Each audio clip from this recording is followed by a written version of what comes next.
নমস্কার বন্ধুরা, ঠাকুরের কথা চ্যানেলে সকলকে স্বাগত জানাই। পরম গুরু শ্রী শ্রী রাম ঠাকুরকে প্রণাম জানিয়ে প্রতিদিনের মতো ঠাকুরের কথা নিয়ে আমি অন্তরা আপনাদের কাছে সকল বড়দেরকে প্রণাম জানাই। বন্ধুরা ভালো থাকবেন, সুস্থ থাকবেন। আজকের ঠাকুরের কথা, দ্বিতীয় বিশ্বযুদ্ধে সেই ভয়াল পরিস্থিতিতে শ্রী শ্রী কৈবল্যধামের অবস্থা ও শ্রী শ্রী সত্যনারায়ণে আবির্ভাব, এই নিয়েই চলবে আমার পর্ব। সঙ্গে থাকবেন।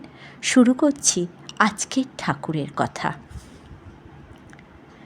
বিশ্বযুদ্ধে কদিন আগে 1345 বঙ্গাব্দের 14ই বৈশাখ 1939 খ্রিস্টাব্দে এপ্রিল মাসে শ্রী শ্রী ঠাকুর এলেন ফেনীতে। উঠলেন মালাকার মহাশয়ের বাড়িতে। এদিকে ব্রিটিশ সরকার মহাযুদ্ধের জন্য বিমান ঘাঁটি করতে ফেনীর 35টি গ্রামের মানুষকে বাড়ি ছাড়া নোটিশ জারি করেছেন। আসন্ন মহাযুদ্ধের আশঙ্কায় শঙ্কিত বিপদগ্রস্ত ভক্তের দল প্রায় নিরুপায় হয়ে ঠাকুরের কাছে এসে বললেন, আমরা অসহায়, সম্বলহীন, অর্থহীন, নিরুপায়, চোখে অন্ধকার দেখিতেছি। আপনার শ্রীচরণে শরণ লইলাম, আমাদের কি গতি করিয়া দেবেন? শ্রী শ্রী রাম ঠাকুর এই সমস্ত সহায় সম্বলহীন মানুষদের অত্যন্ত সহানুভূতির সাথে সান্ত্বনা দিয়া বলতেন, আপনারা অধৈর্য অসহিষ্ণু হইয়া পড়ছেন কেন? সংসারে চলতে গেলে কখনো সুখ কখনো দুঃখ আসে। সুখের সময় সুখ, দুঃখের সময় দুঃখ ভোগ করিয়া যাইতে হয়। এই জন্য চঞ্চল হইতে নাই। চঞ্চলতা প্রযুক্ত হইলে কষ্ট ভোগ বৃদ্ধিপ্রাপ্ত হয়। অতএব ভাগ্যকে মান্য কইরা ধৈর্য সহকারে থাকেন। এই বিপদ সমষ্টিগত। প্রবল ঝঞ্ঝায় বাড়িঘর উড়াইয়া নিলে নিরাশ্রয় হইয়া কোথাও গিয়া সাময়িক আশ্রয় নিয়া কালযাপন করিতে হয়। পরে সময় সুযোগ আসলে পুনরায় বাড়িঘর করিয়া বসতি করে। তদরূপ যুদ্ধ বা ঝঞ্ঝাট যখন পড়েছেন, সরকারের বাড়িঘর ছাড়িয়া দিয়া ক্ষতিপূরণ দিয়া দূরবর্তী স্থানে একটি আশ্রয় নিয়া কিছুকাল বসতি করেন গিয়া। যুদ্ধ বিপদ শেষে সরকার পুনরায় বাড়ির জায়গা জমি সব দিয়া দিব। বিমান ঘাঁটি সরকার ছাড়ব না। অতএব বিপদের সময়টা ধৈর্যের সঙ্গে কাটায়া দেওয়াই সমীচীন। ধৈর্যহারা হইবেন না। এই বিপদে ধৈর্যই একমাত্র সহায়। ভয়ের কি আছে? ভয়ের তো কিছু দেখি না। এই বাড়িতেই কিছুদিন পরের কথা, দ্বিতীয় বিশ্বযুদ্ধ শুরু হয়। এমন দিনে ভক্তের প্রাণে সাহস যোগাতে শ্রী শ্রী রাম ঠাকুর বিশ্বযুদ্ধের গতি ও প্রকৃতির যে পূর্বাভাস উপস্থিত কিছু আশ্রিতের সামনে করেছিলেন, তা যে কত অভ্রান্ত ছিল ইতিহাস তা প্রমাণ করে।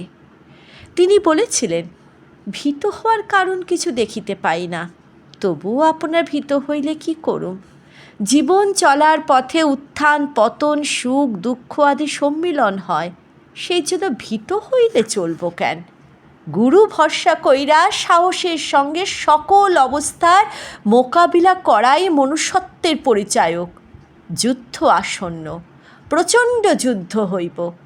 এই স্থানে বহু প্রকারে বহু বোমা বহু বার বর্ষিত হইব। ফেনীরে কেন্দ্র করিয়া জাপানে প্রবল এরোপ্লেন যুদ্ধ চালাইব। শেষ দিন এরোপ্লেন যুদ্ধে জাপানের ও ব্রিটিশের অনেক প্লেন নষ্ট হইব। এরপরে এখানে আর যুদ্ধ হইব না। দেখা যায় সুভাষ বোসের ফৌজ ডিমাপুর পর্যন্ত আগায় আসিব। শেষ অবধি বিশ্বাসঘাতকতার জন্য রসদের অভাবে ছিন্ন ভিন্ন হইয়া পড়ব। অবশেষে যৌথ শক্তির আক্রমণে জাপান অবর্ণনীয়ভাবে পরাস্ত হইব। ব্রিটিশের প্রয়োজনে বাড়িঘর ছাড়িয়া দেয়া অন্য স্থানে গিয়া যুদ্ধকাল কাটানো উচিত। যুদ্ধ থামিয়া যাওয়ার পর পুনরায় বাড়িঘর সব দিয়া দিব। কালাকাল যোগে ব্রিটিশও থাকব না, আপনারা নির্ভয়ে থাকেন গিয়া। 1939 খ্রিস্টাব্দ 3রা সেপ্টেম্বর শুরু হলো দ্বিতীয় বিশ্বযুদ্ধ। আরম্ভ হলো আন্তর্জাতিক পরিস্থিতি দ্রুত পট পরিবর্তনের পালা। ফলে বিপজ্জনক অবস্থা আরও ঘনীভূত হলো। ভারতবাসী লাভ করল এক ভয়াল অভিজ্ঞতা। শত্রুপক্ষে বিমান আক্রমণ, বোমার ভয়ে দলে দলে মানুষ ঘর বাড়ি ছেড়ে নিরাপদ আশ্রয়ে আশায় নানা দিকে ছুটতে লাগলেন। এমন ভয়াবহ বিশ্ব পরিস্থিতিতে শ্রী শ্রী রাম ঠাকুর আশ্রিত অনুরক্ত ভক্তজনের অন্তরে সাহস যোগাতে দেশের নানা প্রান্তে ছুটে বেরিয়েছেন। দৃপ্ত কণ্ঠে ঘোষণা করেছেন, আমি সত্যনারায়ণ, আমি সত্যনারায়ণ। শত ধারালো অস্ত্র নিক্ষিপ্ত হইলেও আপনাদের কিছুই হইবে না। তার অন্তর্দৃষ্টিতে প্রতিভাত হয়েছিল জীবনের দুঃখ কষ্টের কঠোর দিন আসন্ন।